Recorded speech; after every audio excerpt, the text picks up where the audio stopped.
Selamat pagi Bu Aulia. Selamat pagi Bu Novika. Mohon maaf Bu, bisakah saya meminta waktunya panjenengan sebentar untuk sharing Bu? Iya, silakan. Terima kasih Bu. Tujuannya saya ke sini yang pertama adalah ingin mengulas mencari pengalaman panjenengan selama menjadi pemimpin itu, masalah pengambilan keputusan panjenengan bagaimana supaya nanti ketika kedepannya saya bisa menjadi panjenengan bisa menjadi contoh sosok yang bisa saya menjadi pengambilan keputusannya bagaimana.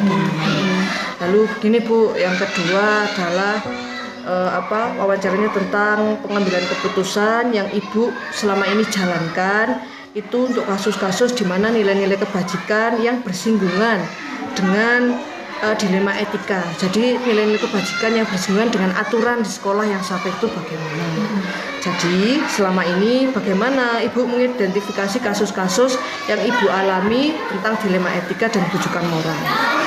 Oke, terima kasih Bu Novika atas pertanyaannya. Mungkin saya hanya akan menceritakan pengalaman saya ya, yang selama ini kebetulan saya memimpin 2 lembaga dan kebetulan 2 lembaga itu punya permasalahan yang sama. Jadi kalau tadi yang Bu Novika tanyanya tentang pengambilan kebijakan yang itu bertentangan dengan etika, sebenarnya yang paling utama itu bukan dengan saya, dengan guru-guru saya atau dengan murid saya, bukan, tapi yang baru terjadi ini, dan sebenarnya bukan barusan terjadi sih, sudah lama terjadi dan itu masih tetap berulang, yaitu dengan para penjual atau ibu-ibu kantin dengan orang-orang yang berjualan di sini. Jadi tentu kita sendiri juga tahu bahwa kita pasti menginginkan sekolah kita adalah sekolah yang sehat. Jadi kita menginginkan anak-anak kita itu makanannya makanan yang bergizi, nggak usah terlalu bergizi banget lah, minimal itu tidak berbahaya atau tidak beracun, yang penting itu higienis.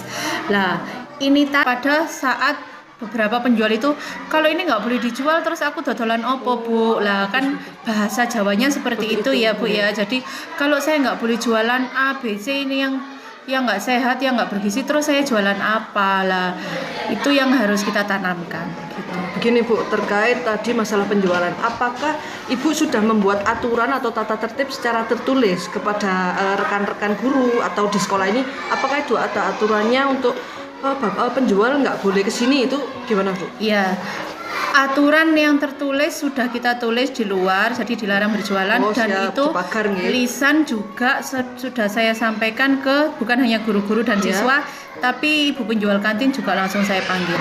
Jadi sudah diberitahu yang nggak boleh dijual ini seperti itu. Seperti itulah. Apakah peraturan ini sudah diketahui oleh wali murid juga, oleh siswa, oleh terkait aturannya panjenengan? Mungkin aturan ini kan sudah disepakati ya sama guru-guru juga. Nah itu apakah wali murid juga mengetahui? Sudah tahu. Jadi wali murid itu setiap kita adakan rapat besar di akhir semester selalu saya sampaikan. Lalu caranya bagaimana Bu? Biar wali murid kan sudah tahu, lalu kan sudah disampaikan bahwa anak nggak boleh jajan. Lalu caranya tadi gimana?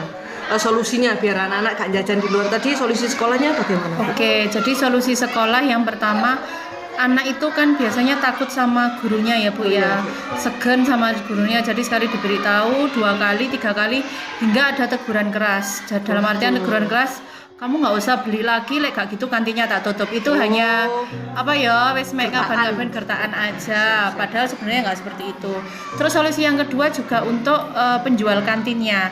Ini terlepas dari yang menjual di luar ya. Betul. Tapi penjual kantin sekolah sendiri sudah kami sampaikan, kita berikan solusi alternatif makanan apa yang boleh dijual. Kayak gitu. Toh anak kan kayak gitu. Bu ya, kayak ada gini, kayak jenengan membuatnya jenis-jenis makanan yang boleh dijual, misal kayak ada reng-rengannya gitu. Betul. Apakah pihak kantin, ibu-ibu kantin itu menyetujui Bu? Oh iya Bu Aulia, terima kasih. Lalu apakah mereka juga bertentang? Oh nggak bisa Bu, apakah seperti itu? Awalnya pasti ada penentangan Bu Novika. Jadi awalnya nanti kita gimana Bu, jualnya apa, pasti seperti itu. Tapi lama-lama saya menekankan ke mereka, anak-anak itu pasti akan membeli apapun yang ada di hadapan mereka. Jadi cuma A yang dibeli, jajan B ya cuma jajan B. Itu semua tergantung kita. Akhirnya lama-lama sekarang ibu-ibu kantin akhirnya terbiasa dengan model seperti itu, dan Rules-nya juga sudah saya tuliskan dan alhamdulillah sekarang sudah berjalan dengan baik. Terkait dengan peraturan tadi Bu, berarti kan ada langkah-langkahnya panjenengan atau prosedur. Pertama langkah-langkahnya untuk aturan tadi, terus untuk menyikapi itu pertama gimana Bu? Apa yang dilakukan? Aturan yang pertama itu khususnya ke siswa dulu ya.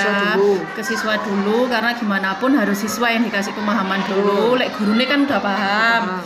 Siswanya yang belum paham. Jadi kita waktu selesai pembiasaan menceritakan bahayanya makanan ini. Sosialisasi itu dari gurunya sendiri dan itu harus sering. Jadi nggak boleh hanya sekali aja. Lek sekali pasti anak lupa. Jadi harus sering. Kemudian setelah itu baru kita ke ibu kantinnya. Ke ibu kantinnya disampaikan, Bu, jangan ini loh. Gimana Bu, sudah kadung pulaan. Yang kata-kata sudah terlanjur tadi itu berarti ya udah dihabiskan dulu. Tapi setelah itu nggak boleh ada lagi seperti ini, kayak gitu. Pertama siswa, kedua ibu kantin. Lalu apakah ada pihak lain Bu terkait ini juga? Ya akhirnya ke wali murid juga, tapi akhirnya wali murid juga memahami kalau di sekolah kan mereka akhirnya kadang ada yang ngasih bekal, bawa bekal ke jadi anak-anaknya. Alternatifnya wali murid memberikan bekal sendiri ke siswa. Gitu. Oke, terima kasih Bu. Jadi langkahnya sudah hal apa saja yang selama ini Ibu anggap efektif, bukan hanya untuk masalah kesehatan kantin tadi, untuk seluruh masalah yang Ibu alami. Hal apa yang Anda anggap efektif dalam pengambilan keputusan pada setiap kasus? Oke, menurut saya paling efektif itu seluruh permasalahan diselesaikan dengan komunikasi dulu. Komunikasi. Nomor satu komunikasi ke siapapun. Jadi kita harus ngerti komunikasi kita ke siswa, ke guru, ya apa caranya ngomong ke guru, caranya ngomong gimana ke wali murid, dan kita harus sering merangkul wali murid untuk itu semua, termasuk dengan orang-orang di luar itu tadi. Jadi misalnya ibu kantin, orang jual di luar, nomor satu komunikasi.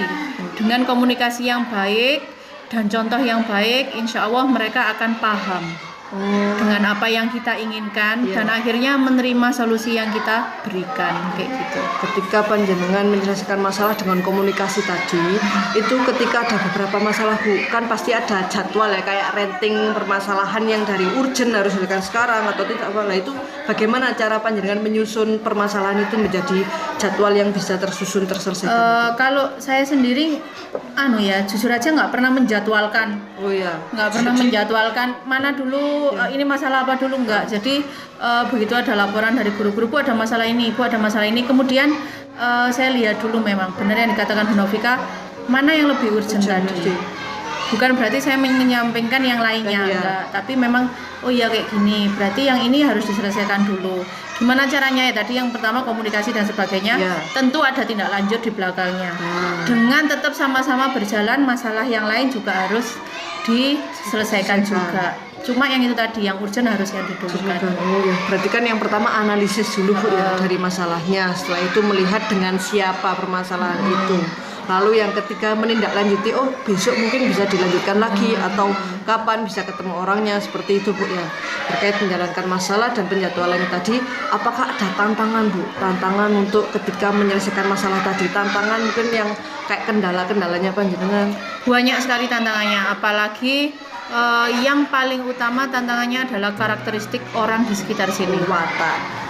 Itu yang saya juga harus terbiasa, harus membiasakan diri saya, karena kebetulan lingkungan di sini di Banjarrejo ini sedikit berbeda dengan lingkungan tinggal saya. Jadi selama ini saya hidup mulai kecil terus sampai besar dan sebagainya sampai dewasa, ternyata di sini saya menemukan hal yang berbeda. Itu yang harus utama, yang harus saya harus saya perhatikan.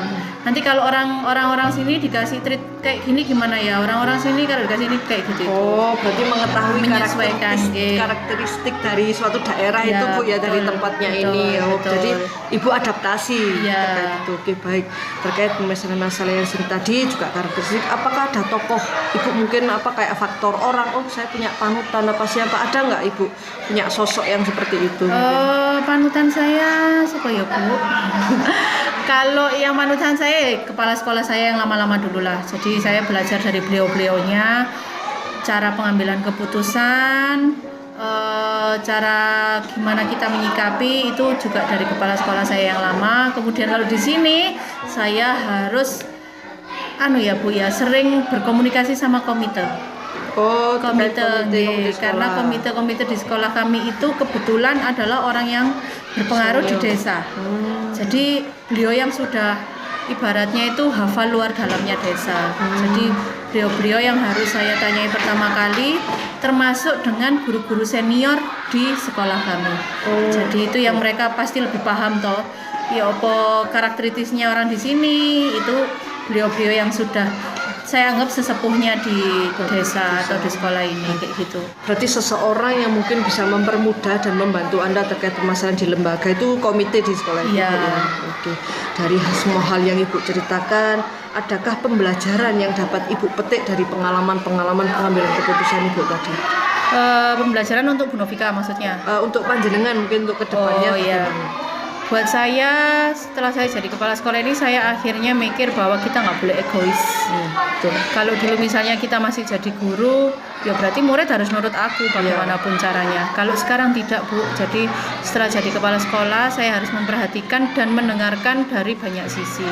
Itu yang sebenarnya agak sulit karena kalau kita di dalam hati sudah punya keinginan egois, ya wes itu yang nggak bisa di ini ya. Iya. Tapi kalau memang sudah jadi kepala sekolah, memang saya juga harus belajar untuk melepaskan itu semua. Jadi wes mulai kudu dengerin kanan kiri kayak gitu. Segitu Bu. Berarti ini punya kesimpulannya dari pengalamannya Ibu ceritakan tadi, dari sisi dirinya Ibu adalah satu nggak boleh egois, juga bisa beradaptasi di mana ada lingkungan itu harus cepat beradaptasi Iya, Bu ya. betul. Terkait pengambilan masalah tadi harus ada analisis, intinya nggak boleh gercep Bu ya. Iya. Ya, harus tenang dulu, analisis dilihat dulu. Juga nggak boleh terlalu lemot. Oh ya, jangan Jadi terlalu ya lama. gercep harus, tapi Iya. juga nggak boleh terlalu lambat kayak Ya, gitu. siap. Terus Iya. juga melibatkan pihak-pihak yang terkait seperti Iya. komite, guru-guru senior tadi Bu ya. Oke. Iya. Baik Bu Aulia, saya rasa cukup. Saya terima kasih atas penyampaian pengalaman Anda yang sangat berharga tadi. Semoga bisa menjadi panutan dan contoh saya untuk Amin. kedepannya. Nggih, terima kasih. Sukses juga untuk Bu Novika. Terima kasih Bu. Nggih, Assalamualaikum. Waalaikumsalam warahmatullahi wabarakatuh. Terima kasih.